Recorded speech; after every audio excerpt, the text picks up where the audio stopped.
You might have felt the ground below you shake a little bit this morning. We'll tell you all about the earthquake. And the Hamilton County Principals Association made a request in an open letter. We'll tell you what's in it. Plus, tariff negotiations kicked off this weekend in Switzerland. What's on the line? We'll take a look.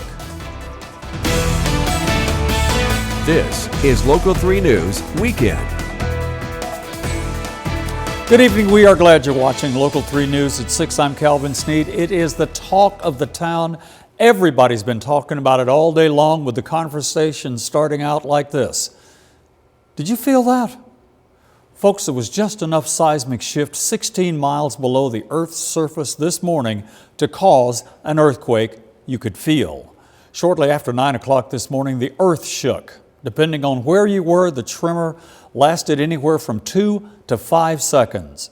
Early data from the U.S. Geological Survey shows that at first the earthquake was measured at 3.5 on the Richter scale, but it was upgraded minutes later to a 4.1 magnitude. The initial ground zero was a half-mile southeast of Greenback, Tennessee. That's between Knoxville and Chattanooga.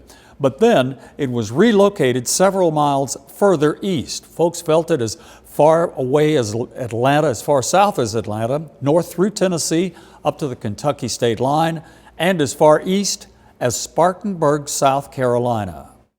Not around Ray County. There was no damage that was done. I had a couple of coworkers that live in Knoxville. They had a couple things fall off shelves and break. They were closer, I think, to the center of it.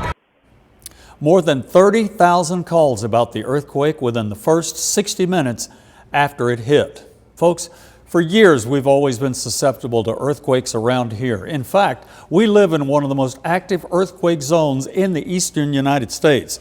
It's called the Eastern Tennessee Seismic Zone that you can see right here. It runs from northeast Alabama over here. In fact, it comes all the way down this way and then back up through Tennessee, North Carolina, and it ends in southwest Virginia. But it actually runs this far into southwest Virginia.